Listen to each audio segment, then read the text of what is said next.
Bridget, how are local law enforcement agencies preparing for this? Well, Nora, OSP has jurisdiction over the Capitol grounds here in Salem. They say that they know of threats both locally and nationally. I also spoke with Salem PD, who says that they'll be coordinating with OSP. Now, keep in mind that this building was breached just a few weeks ago on December 21st. And because of what happened here, Salem PD says they won't be caught off guard this time. Law enforcement agencies are gearing up around the country for what could be another week of violent protests.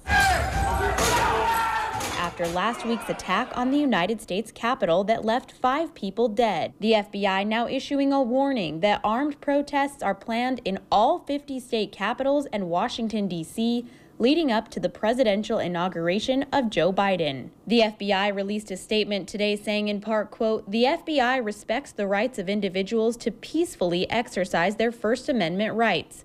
Our focus is not on peaceful protesters, but on those threatening their safety and the safety of other citizens with violence and destruction of property." What we're really looking at doing is just coordinating with our partner agencies in order to be prepared for kind of all contingencies. As we've seen here in Salem, there have been attempted breaches at the Capitol, so kind of planning for that worst case scenario and based on what we saw at the U.S. Capitol.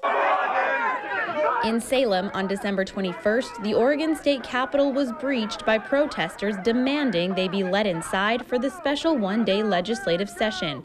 Lieutenant Trevin Upkeys of the Salem Police Department was there as the crowd tried to get inside the building. It no longer will catch us by surprise.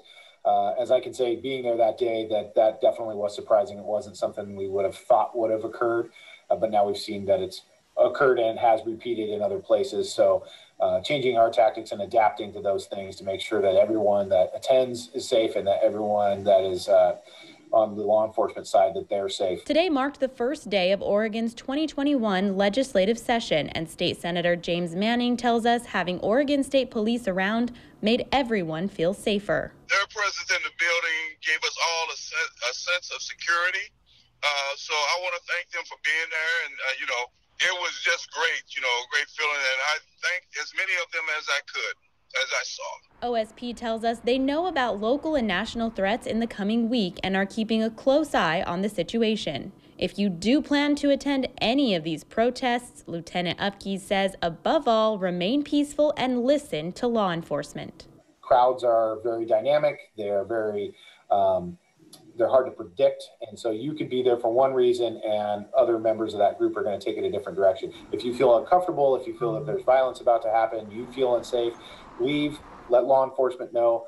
But really follow the direction of law enforcement at these events as we're going to work our best to keep people safe.